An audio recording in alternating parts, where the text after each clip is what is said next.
ජීවමාන පුද්ගලයෙකුට හැම දෙයක්ම කළ හැකි වගේම ජීවමාන විශ්වාසයත් එහි ක්‍රියාවන් හරහා ඔබටත් අනෙකුත් අයටත් ආශිර්වාදයක් සහ උදව්වක් වේවි. ඒත් මල පුද්ගලයෙකුට කිසිවක් කළ නොහැකි වගේම ක්‍රියාවන් නැති විශ්වාසය කිසිදු ප්‍රයෝජනයක් නැහැ. එය නමට පමණක් තියෙන විශ්වාසයක්. දිනපතා භාවරා. එම නිසා ක්‍රියාවන් නැති විශ්වාසයත් තනිවම මල විශ්වාසයක්. යාකොබ් 2:17. ඔබේ විශ්වාසය ජීවමානද නැත්නම් මලද? ක්‍රියාවන් සමග එකට තිබුණොත් විශ්වාසය ජීවමාන විශ්වාසයයි. ක්‍රියාවන් නැති විශ්වාසය නම් එය නමට පමණක් තියෙන විශ්වාසයයි. එය මල විශ්වාසයක්. විශ්වාසය කියන්නේ දැනුමක් නොවේ. එය ආගමික චාරිත්‍රයක් හෝ ආගමික රීතියක්වත් නොවේ. විශ්වාසය කියන්නේ ලියන පූර්වකට ලියපු වචනයක් නොවේ. විශ්වාසය කියන්නේ අපේ ජීවිතයේ සිදුවන ක්‍රියාවන්ය. විශ්වාසය කියන්නේ අපේ ජීවිතයේ සිදුවන ක්‍රියාවල් ගැනයි. ජීවමාන පුද්ගලයෙක් හැම දෙයක්ම කරන්න හැකි වගේව ජීවමාන විශ්වාසයත් එහි ක්‍රියාවන් හරහා ඔබටත් අනිත් අයටත් ආශිර්වාදයක් සහ උදව්වක් වේවි.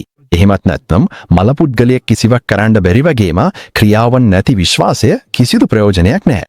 එය නමට පමණක් තියෙන විශ්වාසය. ඒ නිසා දෙවියන්ගේ වචනය කියන්නේ දේවදූතයෝවත් විශ්වාස කරනවා කියලා. ඔබට එක දෙවියෙක් ඉන්නවා කියලා විශ්වාසයි. හොඳයි. දේවදූතයෝවත් විශ්වාස කරලා කම්පණයෙන් ඉන්නවා. යාකොබ් 2:17. දේවදූතයෝවත් දෙවියන් ගැන දැනුමක් තියලා. ඔවුන් දන්නවා දෙවියන්ගේ බලයත් දෙවියන් සිටිනවා කියලාත්.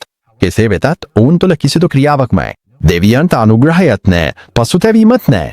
අබ්‍රහම් තමන්ගේ විශ්වාසය පෙන්නුවේ වචන වලින් නොව ක්‍රියාවෙන්. දෙවියන් අබ්‍රහම්ට ඔහුගේ එකම පුත්‍රයා වූ ඉසහක් හෝමයක් ලෙස යොදන්න කියලා ආණඩු කළාම අබ්‍රහම් වචන වලින් පමණක් මම විශ්වාසවන්තයි කියලා නැහැ. ඔහු දෙවියන්ගේ වචනයට අනුග්‍රහ කළා. ඇයි හෝ මොනවටද කියලා ප්‍රශ්න නොකර කිසිවක් සිතන්නත් නැතුව.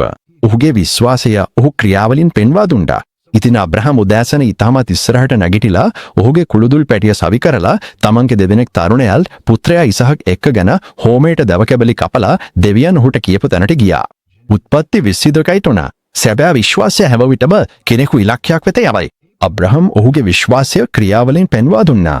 ඔහු දෙවියන්ගේ වචනයට අනුගතව දෙවියන් වහන්සේට විශ්වාස කරමින් තම එකම පුත්‍රයා බලියට ගෙන ගියා. දෙවියන්ගේ වචනය වෙනුවෙන් ඔහු තමන්ගේම පුත්‍රයා බලියට දීමට සූදානම් වුණා. අවසන් විට ඔවුන් දෙවියන් වහන්සේ ඔහුට කියපු තැනට පැමිණියා. එහිදී ඇබ්‍රහම් බිම කිදි කරලා දැව සකස් කරලා තම පුත්‍රයා ඉසහක් බැඳලා ඔහු ස්ටැක් කරපු දැව මොට බිමට තැබුවා. ඊට පස්සේ අබ්‍රහම් ඔහුගේ අත දිගු කරලා පුත්‍රයා මරා දැමීමට පිහි අරගෙන. නමුත් ස්වාමීන් වහන්සේගේ දූතයා ස්වර්ගයෙන් ඔහුට හඬලා පුතාට අතක් නොතබන්න ඔහුට කිසිවක් කරන්න එපා කියලා කීවා. අබ්‍රහම් දෙවියන් වහන්සේට විශ්වාස කළා සහ ස්වාමීන් වහන්සේ හැමදේම සපයයි කියන විශ්වාසය සමග ඔහුගේ විශ්වාසීය ක්‍රියාවලින් තහවුරු කළා. අබ්‍රහම් එම ස්ථානයට ස්වාමීන් වහන්සේ සපයයි කියලා නමක් දුන්නා. අද දක්වා එසේ කියනවා. ස්වාමීන් වහන්සේගේ කඳුවැටියේදී එය සපයනු ලැබේ.